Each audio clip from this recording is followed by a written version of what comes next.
Okay, first ನಮ್ company open ಮಾಡ್ಕೊಳ್ಳೋಣ. Control F3. ಯಾವ್ದು ನಮ್ company? Sai solutions private limited.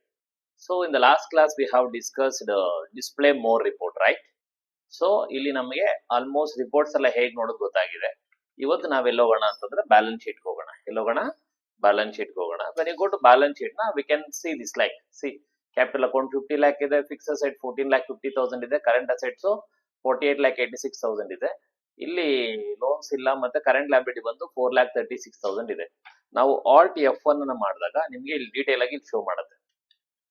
ಇಲ್ಲಿ ಮೇಜರ್ ಆಗಿ ಲಯಬಿಲಿಟೀಸ್ ಬಂದು 4,36,000 ಇದೆಯಲ್ಲ, ಅದರಲ್ಲಿ 1,54,212 ಡ್ಯೂಟೀಸ್ ಅಂಡ್ ಟ್ಯಾಕ್ಸಸ್ ಆದ್ರೆ ಕ್ರೆಡಿಟರ್ಸ್ ಎಷ್ಟಿದ್ದಾರೆ? 2,82,000. ನೆನಪಿದೆ ನಿಮಗೆ? JR ಇನ್ಫೋಟೆಕ್ ನಾವು ಬ್ಯಾಲೆನ್ಸ್ ಪೇ ಮಾಡಬೇಕಾಗಿತ್ತು. ನಾನು ಹೇಳಿದ್ದೆ ಮೇಡಮ್ ಬ್ಯಾಲೆನ್ಸ್ ಶೀಟ್ ಬಂದಾಗ ಹೇಳ್ಕೊಡ್ತೀನಿ ಅಂತ. So this we have to clear ಮಾಡೋಣ ಈಗ. ಆಮೇಲೆ ಡೆಟಾರ್ಸ್ ನಾವು ರಿಸೀವ್ ಮಾಡ್ಕೋಬೇಕು, ಯಾರು TDS ಇಂದ 3 lakh.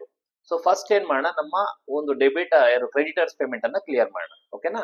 ಕ್ಲಿಯರ್ ಮಾಡಿದಾಗ ಬ್ಯಾಲೆನ್ಸ್ ಶೀಟ್ ಅಲ್ಲಿ ಹೇಗೆ ರಿಪ್ಲೈ ಆಗುತ್ತೆ ನೋಡೋಣ. ಸೊ ಎಸ್ಕೇಪ್ ಹೋಗಿ ಅಕೌಂಟಿಂಗ್ ವೋಚರ್, ಇಲ್ಲಿ ಪೇಮೆಂಟ್ ಯಾರು? JR Infotech. ಎಷ್ಟು ಅಮೌಂಟ್ ಇದೆ ಅಲ್ಲಿ? 2,82,282.40 ಎಗೇನೆಸ್ಟ್ ಇನ್ವಾಯ್ಸ್ ನಂಬರ್ 1256. ಸೊ ಇಷ್ಟು ದೊಡ್ಡ ಅಮೌಂಟ್ ನಾವು ಬ್ಯಾಂಕ್ ಚೆಕ್ ಮುಖಾಂತರನೇ ಕೊಡಬೇಕು. ಸೊ ಆ ಚೆಕ್ ನಂಬರ್ ಆಟೋಮೆಟಿಕ್ ಬಂದಿದೆ 104. ಸೊ ನರೇಶನ್ ಏನ್ ಕೊಡ್ತೀರಾ? Being above payment made by cheque to JR Infotech ಅಂದ್ರೆ ರಿಮೈನಿಂಗ್ ಅಮೌಂಟ್ ಅಂತ. ಸೊ ಈಗ ನಾವು ಬ್ಯಾಲೆನ್ಸ್ ಶೀಟ್ ನೋಡೋಣ. ಶಾರ್ಟ್ ಕಟ್ ಬಂದು ಬಿ, ಆಲ್ಟ್ F1 ಮಾಡಿ. ಸೊ ಏನಾಗುತ್ತೆ? ಕಡಿಮೆ ಆಗಿದೆ. ಆಗ್ಲೇ ಏನಾಗಿತ್ತು? ಸೊ 4 lakh ಸಮಥಿಂಗ್ ವರ್ಗು ಇತ್ತು. ಈಗ ಏನಾಗಿದೆ? ಅದು ವ್ಯಾಲ್ಯೂ ಓನ್ಲಿ ಡ್ಯೂಟೀಸ್ ಮಾತ್ರ ಇದೆ. ಹಾಗೆ ನಾವಿಲ್ಲಿ ರಿಸೀವ್ ಮಾಡ್ಕೋಣ. ಅದಕ್ಕಿಂತ ಮೊದಲು ನೋಡಿ, ಬ್ಯಾಂಕ್ ಅಲ್ಲಿ 42 lakh ಇದೆ, ಹೌದಾ? ಎಷ್ಟಿದೆ? 42 lakh ಇದೆ. ಕ್ಯಾಶ್ ಅಲ್ಲಿ 38 ಇದೆ. ಇದನ್ನ ರಿಸೀವ್ ಮಾಡ್ಕೊಂಡಾಗ ಏನಾಗುತ್ತೆ? ಅಮೌಂಟ್ ಇನ್ಕ್ರೀಸ್ ಆಗುತ್ತೆ. ರಿಸೀವ್ ಮಾಡ್ಕೊಳ್ಳೋಣ ಡೆಟಾರ್ ಇಂದ. ಹೇಗೆ ರಿಸೀವ್ ಮಾಡ್ಕೊಳ್ಳೋದು? Go to voucher F6. ಯಾರಿಂದ ರಿಸೀವ್ ಮಾಡ್ಕೋಬೇಕು? TDS ಇಂದ. ಎಷ್ಟು? 3,02,234.40. ಇಷ್ಟು ಅಮೌಂಟ್ ನಾವು ಚೆಕ್ ಮುಖಾಂತರ ರಿಸೀವ್ ಮಾಡ್ಕೋಬೇಕು. ಸೊ ಇಲ್ಲಿ ಮೆನ್ಷನ್ ಮಾಡಿ ಯಾವ್ದೋ ಒಂದು ಚೆಕ್ ನಂಬರು, ಯಾವ್ದೋ ಒಂದು ಬ್ಯಾಂಕ್ ಇಂದ ಕೊಟ್ಟಿದ್ದಾರೆ ಅನ್ಕೋಣ. ಓಕೆನಾ?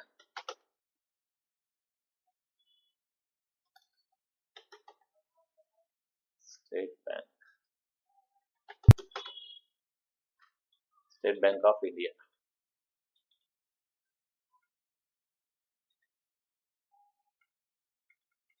ಬೇಡ, ನಾಟ್ ಅಪ್ಲಿಕೇಬಲ್ ಕೊಡೋಣ ಇದನ್ನ.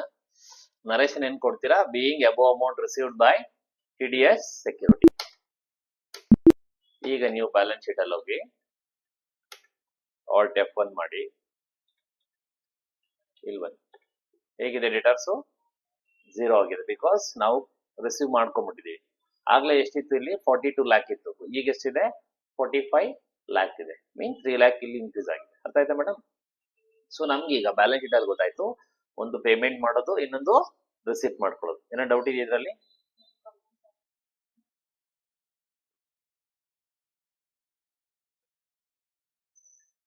ಓಕೆ, ಈಗ ನಾವೇನ್ ಮಾಡಿದ್ವಿ? ಪೇಮೆಂಟ್ ಮಾಡಿದ್ವಿ ಮತ್ತೆ ರಿಸಿಪ್ಟ್ ಮಾಡಿದ್ವಿ. ಈಗ ಏನ್ ಮಾಡೋಣ? ಒಂದು ಲೋನ್ ತಗೊಳ್ಳೋಣ. ಏನ್ ತಗೊಳ್ಳೋಣ? ಲೋನ್. ಅವಾಗ ನಿಮ್ಗೆ ಇಲ್ಲಿ ರಿಫ್ಲೆಕ್ಟ್ ಆಗುತ್ತೆ. ಸುಮ್ಮನೆ ಎಕ್ಸಾಂಪಲ್ಗೆ ಬ್ಯಾಲೆನ್ಸ್ ಶೀಟ್ ಅರ್ಥ ಆಗ್ಲಿಕ್ಕೋಸ್ಕರ. ಸೊ ಲೋನ್ ತಗೋಬೇಕು ಅಂದ್ರೆ ರಿಸಿಪ್ಟ್ ಎಂಟ್ರಿಗೆ ಹೋಗ್ಬೇಕು. ಎಲ್ಲಿ ಹೋಗ್ಬೇಕು? ರಿಸಿಪ್ಟ್. ಅಂದ್ರೆ ಯಾವುದೇ ರೀತಿಯಾದ ಅಮೌಂಟ್ ಕಂಪನಿಗೆ ಬರ್ತಾ ಇದೆ ಅಂದ್ರೆ ಅದು ಯಾವ ಎಂಟ್ರಿ ಶೋ ಮಾಡಬೇಕು? ರಿಸಿಪ್ಟ್. ಸೊ ಇಲ್ಲಿ ನಾ ಏನ್ ಮಾಡ್ತೀನಿ? ಒಂದು ಬ್ಯಾಂಕ್ ಕ್ರಿಯೇಟ್ ಮಾಡ್ಕೊಳ್ತೇನೆ. Alt C, example Canara bank. Under bank account ಅಂತ ಕೊಡ್ತೀನಿ. ಏನ್ ಕೊಡ್ತೀನಿ? Bank account. ಸೊ ಅವ್ರ ಅಕೌಂಟ್ ನಂಬರ್ ಯಾವುದು ಒಂದು ಇಟ್ಕೊಳ್ಳಿ. IFSC ಕೋಡ್ ಕೊಡಿ. CNRB. ಓಕೆನಾ? ಸ್ವಿಫ್ಟ್ ಕೋಡ್ ಬ್ರಾಂಚ್ ನಿಮ್ಮಿದ್ರೆ ಕೊಡ್ಬೋದು, ಇಲ್ಲಾಂದ್ರೆ ಏನ್ ಬೇಡ. ಸೊ ಬ್ರಾಂಚ್ ಬಂದು ಹೊಸ ರೋಡ್. ಚೆಕ್ ಬುಕ್ ಅನ್ನ ತಗೊಳ್ಳಿ. ಚೆಕ್ ಬುಕ್ ಇರ್ಲಿ. So sorry, I'm really sorry. ನಾವು ತಗೊಳ್ತಿರೋದು ಲೋನ್ ಅಲ್ವಾ, ಹಂಗಾಗಿ ಏನ್ ತಗೋಬೇಕು? Secured loan, not a bank account. Address ಕೊಡಿ.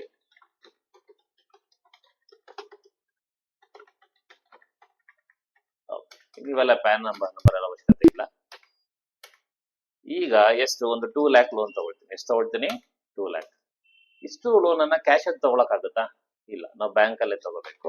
ಯಾವ ಬ್ಯಾಂಕ್ ತಗೊಳ್ತೀನಿ ನಾನು? SBI. ಆಲ್ರೆಡಿ SBI ಗೆ 2 lakh ಡೆಪಾಸಿಟ್ ಮಾಡಿದ್ವಿ. 2 lakh ಏನ್ ಮಾಡ್ಕೊಂಡ್ವಿ ನಾವು? ಲೋನ್ ತಗೊಳ್ದ ತಕ್ಷಣ SBI ಬ್ಯಾಲೆನ್ಸ್ ಏನಾಗುತ್ತೆ? 4 lakh ಆಗುತ್ತೆ.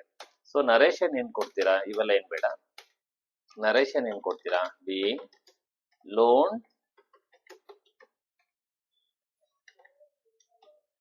Taken from where? Canara bank.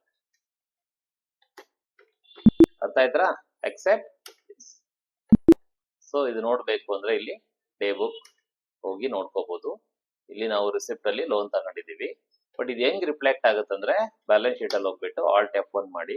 ಈಗ ನೋಡಿ, ಆಗ್ಲೇ ಲೋನ್ಸ್ ಲಯಬಿಲಿಟಿ ಇರ್ಲಿಲ್ಲ. ಪ್ಲಸ್ ಬ್ಯಾಂಕ್ ಅಲ್ಲಿ ಆಗ್ಲೇ 47 ಲ್ಯಾಕ್ ಇತ್ತು, ಈಗ ಎಷ್ಟಿದೆ? ಸಾರಿ 45 ಲ್ಯಾಕ್ ಇತ್ತು, ಈಗ ಎಷ್ಟಿದೆ? 47 ಲ್ಯಾಕ್. ಅಲ್ಲಿ ಲೋನ್ ತಗೊಂಡ ತಕ್ಷಣ ಏನಾಗುತ್ತೆ? ಇಲ್ಲಿ 2 ಲ್ಯಾಕ್ ಇನ್ಕ್ರೀಸ್ ಆಗುತ್ತೆ. ಓಕೆ, ಲೋನ್ ತಗೊಂಡ್ವಿ, 1 ಮಂತ್ ಆಯ್ತು. ಈಗ ಏನ್ ಮಾಡೋಣ?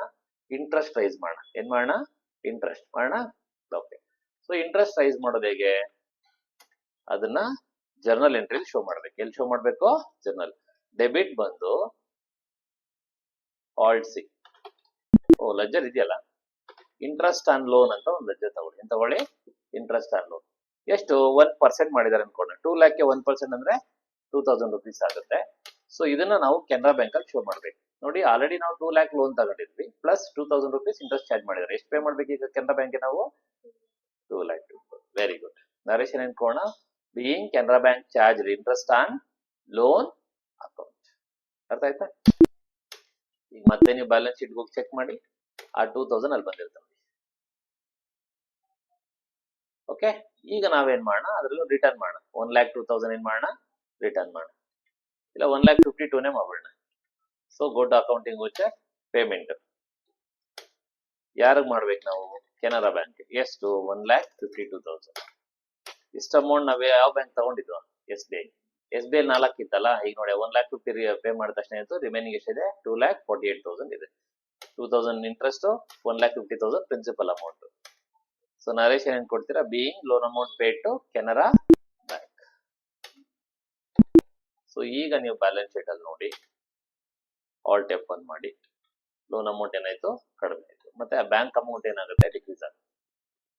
got it now? So this is nothing but balance sheet. ಇದಕ್ಕೆ ನಾವೇನಂತ ಕರಿತೀವಿ? Balance sheet. ಕ್ಲಿಯರ್?